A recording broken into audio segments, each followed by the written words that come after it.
tal? Buenas tardes. Estamos en el programa Desde la Terraza, este programa que ya venimos transmitiendo en varias ocasiones desde la Universidad Autónoma de Chiapas, desde el Laboratorio Nacional de Vivienda y Comunidades Sustentables, aquí en la Facultad de Arquitectura de la UNACH, y siempre aprovechamos la oportunidad que tenemos de entrevistar a visitantes que nos hacen el favor de estar acá y de darse una vueltecita aquí precisamente por la terraza. Y en esta ocasión tenemos al doctor Luis Adolfo Ortega Granados. Él es miembro del comité del Programa Nacional Estratégico de Vivienda, está como investigador por México de CONACYT. Sí.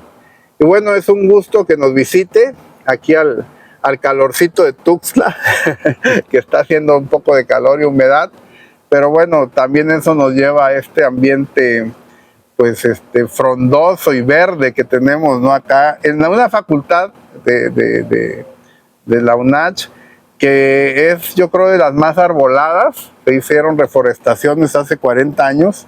Increíble. Y pues por eso tenemos estos árboles que en estas tardes pues se ponen muy bonitas, ¿no? Con el calorcito, pero bueno, una bebida fría y ya lo solucionamos, ¿no? Totalmente.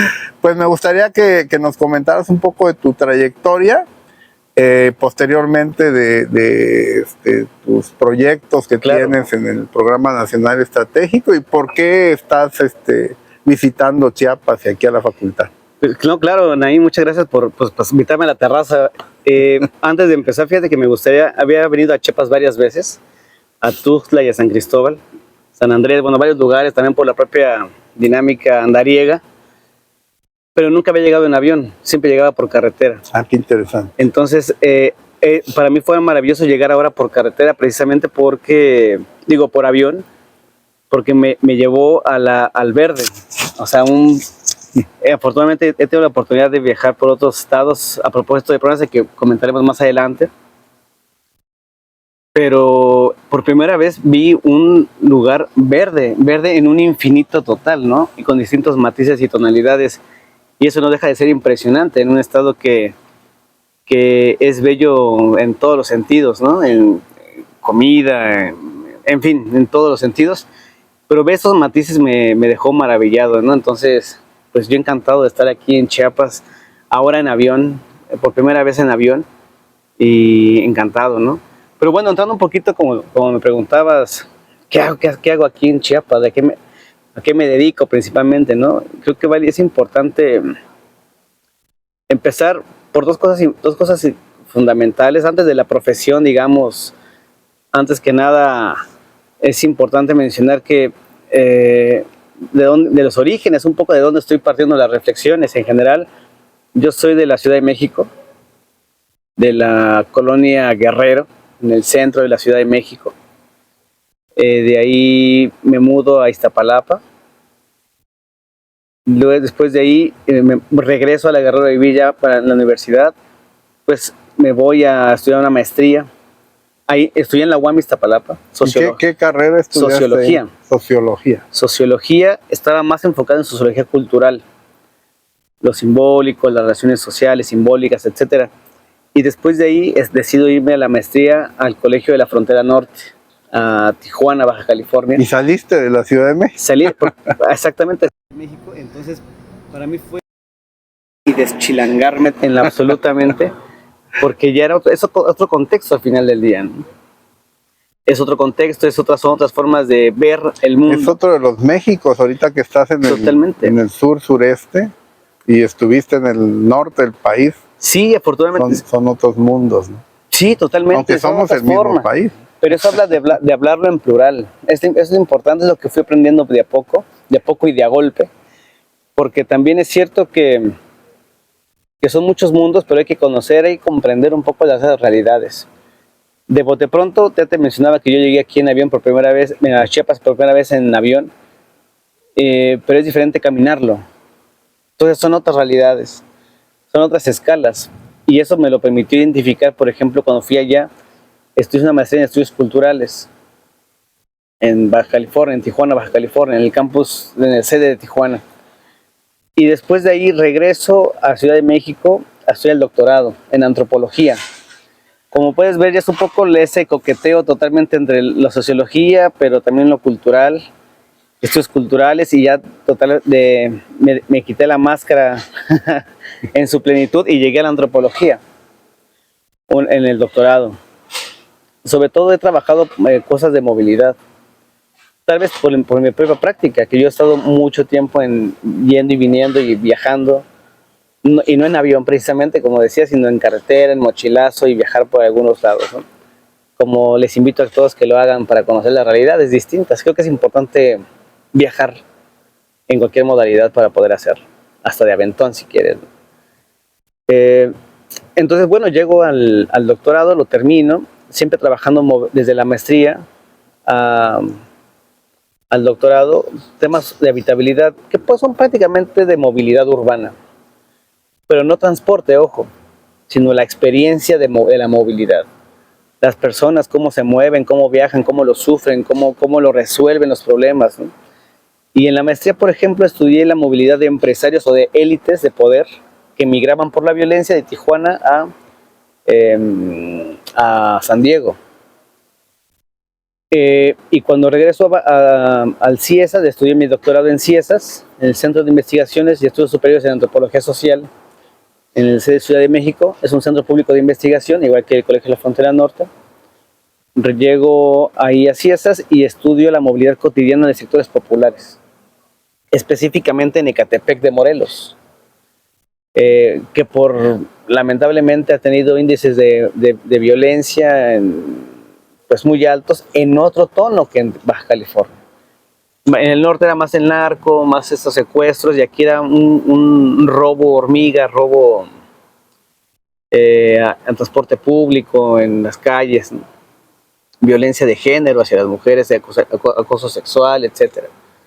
Entonces, como ves, he ido dando como distintos matices a lo que es movilidad y su relación con la inseguridad o la violencia, tanto de grupos de élite. Es un tema muy importante, ¿no? Es un tema importante, pero yo no había comprendido, más que comprendido, te lo tenía muy acotado, muy encapsulado a la movilidad como tal.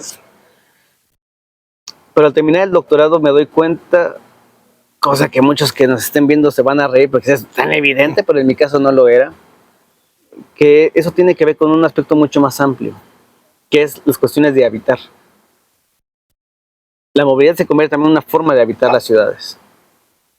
Tan solo recorridos de 2 horas para llegar de la casa al trabajo y 2 horas de regreso, pues tienes que generar formas de habitar totalmente. Es distintas a alguien que hace 15 minutos, por ejemplo, a su casa. Como acá Tuxtla, que todavía nos podemos mover relativamente rápido. Exactamente, o como decía un colega, en 1 hora recorremos la ciudad completa, ¿no? Y no hay problema. Y efectivamente, pero son lógicas distintas y realidades distintas. Me doy cuenta que en la frontera hay una forma de... en el Ecatepec, Estado de México, es otra forma de habitar particular. Y he hecho trabajo de campo en otros lados. Ciudad Juárez, ¿no?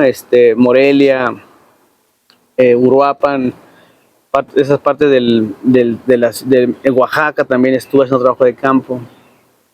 Entonces son trabajos que son choques de realidad cultural que te van, en mi caso me fueron dando cuenta de que obviamente volvemos a casilla número 1, hablar de lo plural, de las formas distintas de habitar, las formas distintas en que los Méxicos se manifiestan y se expresan, ¿no? Y muchas veces en lógicas muy particulares, ¿no? Eso me dio un poco el ojo la antropología. Entonces, como ves, he transitado de los grupos sociales hasta lo simbólico de esos grupos. Eso me lleva a colocar el tema de habitar las metrópolis. Hablando de los mundos, decido enfocarme en metrópolis y en las formas de habitar, desde la movilidad. Eso inevitablemente me llevó a pensar en un postdoctorado, en algo distinto, en algo, entre comillas, poco convencional, que si bien es cierto que algo se estaba haciendo en algunos otros países, como la investigación participativa, investigación y acción como Argentina, que tiene de gran tradición, En México ha empezado desde 2018, pero particularmente yo me doy cuenta, 2020, de la existencia de los PRONACES, programas nacionales estratégicos que impulsa el CONACYT en México, el Consejo Nacional de Humanidades, Ciencias y Tecnología. Con H, por cierto. CONACYT con H, dicen algunos, ¿no? Exactamente, y lo cual a mí me da sentido totalmente, ¿no? Es fundamental para entender las humanidades, son importantísimas. Entonces, me doy cuenta de esto y, claro, estos son procesos que no son individuales, son a partir de diálogos constantes, de charlas como esta, de pláticas con la gente, de pláticas con otros académicos, académicas. Y hago una estancia postdoctoral en el PRONACE de vivienda. ¿Eso dónde fue, dónde estaba ubicado Sí, tu postdoctorado? O sea, recordemos, por ejemplo, que estos programas que acabo de mencionar son 10 que impulsa CONACYT: vivienda, agua, soberanía alimentaria, cultura, violencia, en fin, es una lista de 10 grandes problemas que atraviesan todo el país, y decide emprender como estrategia una coordinación general para tratar de dar solución a ese tipo de problemas específicos. Lo digo de manera muy suelta, ¿no? pero en general es la idea central. Entonces yo decido entrar a ese PRONACE como una estancia postdoctoral.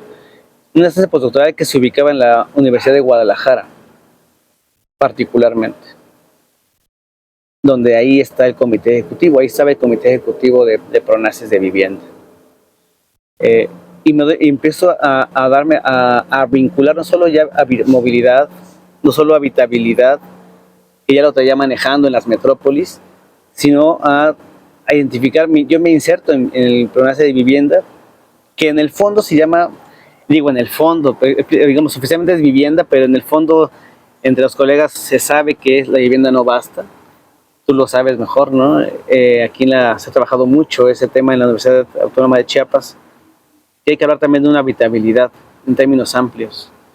Entonces, justo voy colocando esos temas, ¿no? Movilidad, vivienda, habitabilidad, espacio público, apropiaciones del espacio. Vamos, un entramado mucho más amplio que es la movilidad. Que si bien me doy cuenta que la movilidad no es el centro, sino que es algo que atraviesa la sociedad y de construirlo. Y pues llego al programa de vivienda, hago una estancia postdoctoral de un año, se abre una convocatoria para estos, antes se llamaba Cátedras CONACYT. Sí, en efecto. Y ahora le cambian el nombre y se llama Investigadores por México. Me postulo, estaba a punto de terminar la estancia postdoctoral, me postulo para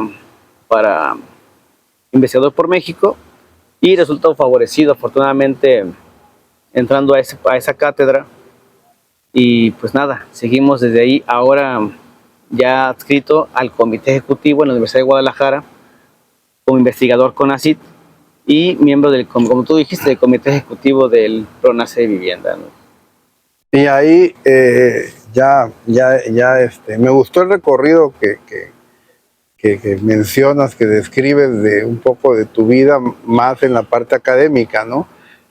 Y cómo te llevó a recorrer prácticamente todo el país, la mayor parte, y tener pues investigación y conocer.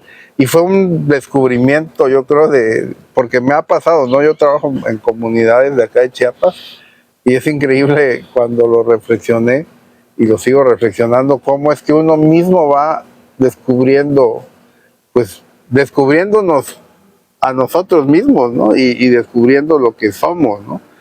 A partir de estar en estos procesos de interacción y comunicación con los pueblos, ¿no? ¿Cuál es entonces, ya que estás en este Programa Nacional Estratégico de Vivienda, tu encargo actual o tus encargos actuales en lo que estás trabajando ahora? Hoy en una presentación estabas comentando sobre el tema de la información y el acceso universal también al conocimiento, que ha sido también una de las líneas de CONACYT, que ha dicho que es muy importante, ¿no? Que el conocimiento esté disponible, que sirva, ¿no? Claro. No, ese es un tema muy importante porque ya venía yo el recorrido, ¿no? De movilidad, etcétera, etcétera. Pero justo en estas charlas que uno, como decía, uno se construye a partir de la otra persona, pero del otro distinto a ti, que es donde uno se va reflejando con el otro, se va contrastando, se va haciendo un tipo de identidad a partir de la relación con los otros, con las otras personas. Pero ahí, justo en los diálogos con estos colegas, había una idea, hay una, pues es una idea, una reflexión que la manejábamos desde hace algunos años, desde que éramos estudiantes de maestría, por ejemplo, de la, la, la, la ciencia para qué sirve. O sea, ¿qué sirve que hagamos una tesis de maestría? Si nada más la va a leer el comité y si acaso mi mamá o mi papá y eso con buena suerte, ¿no? ¿O para quién escribimos? ¿Y dónde se queda todo eso? ¿Cómo se le devuelve a la comunidad algo de eso que ya se estuvo trabajando con y para ellos en teoría? Pero realmente hemos hablado de que ha habido un extractivismo académico muy fuerte, sobre todo de conocimientos y de saberes de las comunidades. Eso me parece que es clave para poder entender un poquito lo que ocurre hoy. Porque estas discusiones un poco estaban ahí en el aire, como la canción de Love is in the Air, la muestra en el aire. Esta estaba todo el tiempo en el aire, en nuestras atmósferas de la vida diaria y nuestras charlas. Y justo es eso. Hoy día, por ejemplo, que estoy en el comité ejecutivo, un poco la labor es ir acompañando a los grupos en vivienda. En el proceso de vivienda hay 9 grupos. Que son los 9 colectivos PRONAIs, ¿no? de los que se llaman PRONAIs, Programas Nacionales de Investigación e Incidencia. Son 9 vinculados. Son proyectos Nacionales de Investigación e Incidencia. Y son 9 únicamente en vivienda. Cada de los mencionaba que son 10 PRONACES grandes de los problemas y cada uno tiene sus propios programas nacionales de investigación e incidencia particulares. En el caso de vivienda son 9. Son 9 los programas y algo, como ves, estoy yendo dividiendo en el tiempo, porque son reflexiones que se han dado en el pasado, pero que adquieren sentido al hablar de conceptos como, bueno, que generemos un conocimiento aplicado. ¿Qué quiere decir aplicado? ¿Qué quiere decir que sea en beneficio de la gente, de y para las comunidades? ¿No? Y sobre todo que se genere en colectivo, en co-creación, bajo esta lógica de la co-creación. Y suena muy sencillo de decir, pero realmente es lo más complicado que puede haber. Porque venimos de toda una academia donde es individualista, es fragmentada, ¿no? Egoísta en algunos casos. Y digo egoísta, ahora voy a decir por qué. Entonces esta necesidad de armar en colectivo es lo que también da sentido a la actividad del día de hoy, ¿no? Eso es fundamental. Efectivamente, yo estoy acá en el comité ejecutivo dando acompañamiento con esos programas nacionales de incidencia, pero también, o mejor dicho, específicamente, para que compartan sus datos de investigación. Ese es un tema muy importante, que hablamos de ciencia abierta. Es decir, transparentar los procesos no quiere decir dejemos un poquito atrás la idea de hacer una famosa pregunta de investigación y de repente ya tienes capítulos de libro, artículos, y todo el proceso del medio queda como en una caja negra, completamente. Y la idea es transparentar esa caja. Oye, y en términos prácticos, ¿qué es lo que se va a hacer con la información, los resultados, este conocimiento?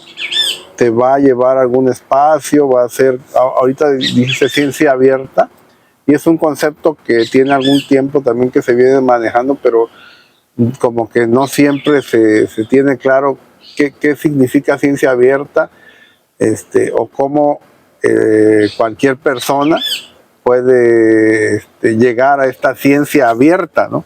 Sí. ¿Cuál es la fórmula que se está planteando aquí, ¿no? No, bueno, claro, más que fórmula, en digamos, un poquito la idea que está planteándose desde CONACYT de que es crear algo que se llama, son plataformas digitales. No es un blog, no es una página específica, es una página especializada. Sobre todo debe ser robusta porque se pueden almacenar muchos datos. Datos como que fotografías, videos, bases de datos, entrevistas, etcétera. Pero también productos ya terminados. como capítulos de libro, como un repositorio, como artículos de investigación ya terminados, publicados, como infografías, que también es un producto ya terminado. Y todo eso va a quedar en esto que se llama Ecosistema Nacional Informático de CONACYT, específicamente del tema de vivienda. Eso es muy interesante porque si bien es cierto que hay ecosistemas muchas veces quedan en repositorios y son muy amplios. Bueno, cada universidad, aquí también los Nash tienen un repositorio. Exacto, sí, ahí están las tesis, hay artículos, hay libros. Exacto, de los investigadores. Pero volvemos al punto de decir, bueno, ¿qué investigación se hizo y los productos? Pero es transparentar esos procesos. Por ejemplo, si se publican las metodologías que tú utilizas para hacer investigación, pues es fantástico. Porque no solamente vas a ayudar a transparentar la caja, sino también a que otros digan, ah, mira, Nein hizo esto, a lo mejor yo lo puedo replicar. Sea tanto para ciencias sociales como para ciencias naturales. Claro, con los debidos créditos. También no hay que olvidar que, bueno, hay un esfuerzo, hay un trabajo. Hay un trabajo intelectual detrás. Si bien, por ejemplo, quien financia toda la investigación, por ejemplo, puede ser la UNACH en este caso, o CONACYT, ¿no? A través de programas específicos, y que CONACYT tendría, digamos, el derecho de distribución. Es distinto, de distribuirlo en sus plataformas, en sus redes, etcétera, pero la autoría no se perdería, no se pierde, porque sean los créditos necesarios para hacer eso. Y eso a todas luces me parece que es un gran acierto, porque la idea es que sí nos leamos entre colegas, pero sobre todo llegar a otras audiencias, a jóvenes, a chicos que están, por ejemplo, en la universidad, todavía en proceso de titularse, y todavía más extremo, para chicos de primaria, a través no solamente de infografías, sino de narrativas plásticas, de cuentos, de teatro con títeres, etcétera. Es decir, digamos, es un tema mucho más amplio, que todo será cargado en el Ecosistema Nacional Informático de Vivienda del CONACYT. Entonces, ahorita es un poco ese reto, y mi función prácticamente es ir recopilando los datos de los 9 programas que te mencionaba, de vivienda, de los PRONAIS se llaman, abreviado, ¿no? Porque son muy largos, ¿no? Pero es PRONAIS, son 9 y tiene esa característica de investigación e incidencia, que es el sello, digamos, ¿no? De estos proyectos. Absolutamente, y eso es fundamental. Y hablaba, por ejemplo, de ciencia abierta, porque también es un movimiento muy grande, muy grande, que va desde repositorios, artículos dictaminados por autores abiertos, no ciegos, como se acostumbra, sino que también sean abiertos, no solamente que eliminar un poco esto está mal por esto y se elimina, sino decir, bueno, a ver, ¿por qué está mal? Te recomiendo A, B y C, y fui yo quien te evaluó. Pero digo, todavía falta un tramo largo para llegar ahí, pero bueno, son esfuerzos que son individuales, es cierto, pero también son colectivos y sobre todo institucionales, es lo más resistente a veces. Entonces, en ese sentido, prácticamente es la labor que estoy ahorita haciendo en el PRONACYT, es colocando el tema de ciencia abierta y los datos de investigación en código abierto para que lo pueda ver cualquier persona y le sirva a cualquier persona. Esta plataforma va a estar dentro de la página de CONACYT o es independiente. No. ¿Cuál es la propuesta? No, la idea es que esté en la página de CONACYT, en la plataforma. Me parece que es www.conacit.mx. Y va a estar va a haber un área que se llama PRONACES, que ya existe. Y cuando nos vean lo pueden consultar en esa dirección, o si no lo ponemos en las cintillas de abajo, pero va a estar ahí en esa página, y ahí va a estar el vínculo hacia lo que se llama PRONACES, que es PRONACES, y van a estar los 10 PRONACES. Una vez entrando, por ejemplo, en este caso, el tema de vivienda, ahora puede ver que está en formación, pero entrando a eso, entrando a vivienda, aparecerá otro vínculo que te lleva a el Ecosistema Nacional Informático de Vivienda. Específicamente, es exacto, en concreto va a estar alojado en la página de CONACYT, pero va a estar vinculada con distintos elementos hacia afuera, también es verdad, porque muchos grupos de trabajo también están creando páginas muy interesantes y muy pertinentes. Entonces la idea es que estén en una cuestión interactiva, estén interactuando las páginas, que se llama cosechando, por ejemplo, en ciencia abierta, Entonces, si tú cargaste algo en una página, con así lo cosecha y va a través, ¿no? Entonces hay un diálogo permanente entre las páginas, lo cual ayuda a los investigadores e investigadoras no solamente para mostrar su trabajo, eh, mostrar sus datos de investigación, sino también para tener visibilidad en otros países. Y eso me parece que es absolutamente necesario, porque la producción en México es muy vasta, es muy vasta. Y también es importante decir eso que tú acabas de mencionar, Nein, que es la cuestión de la incidencia. Este es otro tipo de hacer, otra forma de hacer investigación. Tradicionalmente se dejaba la incidencia de lado, un poco lo decía, pero vale la pena recalcarlo. Y actualmente se da un énfasis importante en la incidencia. Si no hay incidencia, híjole, qué complicado es, porque nos pone en un entredicho ético también. Estaríamos en todo caso practicando, dicho con toda la mesura, evidentemente, pero ya hay casos excepcionales, pero también se practica y se ha habido evidencia de un extractivismo académico, donde el académico, académica va a la comunidad, extrae la información que le permite hacer su tesis, hacer sus trabajos, papers, artículos, capítulos de libro, etcétera, y no lo ve a la comunidad hasta que vuelva a requerir otros datos o más datos. Y creo que es importante recalcar que eso es una práctica que en esta forma de al hablar de investigar incidencia junto, es algo que se quiere eliminar. No solamente es investigar algo por investigar, sino algo que sea práctico y que ayude a la mejora o a la resolución de un problema o a mitigar un poco por lo menos. También modestos, porque son problemas vastos y muy grandes, que no se resuelven de un día para otro o de un santiamén, digamos, ¿no? Entonces esto es un proyecto importante y entre esos está el ecosistema informático. Pues muy bien, es muy importante dar a conocer qué son los programas nacionales estratégicos de CONACYT, cuáles son los avances, los resultados, hacia dónde están orientados, como mencionas, y quiénes son los que estamos trabajando. Yo también soy parte, ahora como postdoctorante del PRONACE Vivienda, quienes estamos colaborando e impulsando esta visión de CONACYT de llegar con ciertos proyectos estratégicos, programas estratégicos a la sociedad, a las comunidades, no solo rurales, urbanas, de todo tipo, ¿no? Y a todos los sectores también, para que no haya confusión, ¿no? Económico, social, productivo, etcétera, ¿no? Pues te agradezco mucho la entrevista. Yo creo que vamos a tener otra sesión posteriormente para conocer avances y resultados. Es muy interesante esto que mencionas y yo creo que a muchos les va a interesar darle seguimiento y ver materializada pues esta propuesta que tú estás trabajando y que es un reto también, ¿no? Sí, no, pero una aclaración, o sea, no soy yo, es un grupo muy robusto, hay, bueno, tú entre ellos evidentemente, pero hay cerca de 200 investigadores tan solo de PRONACE Vivienda y de los PRONAIS. Entonces no es una labor individual, es un esfuerzo, lo reitero, es un esfuerzo colectivo.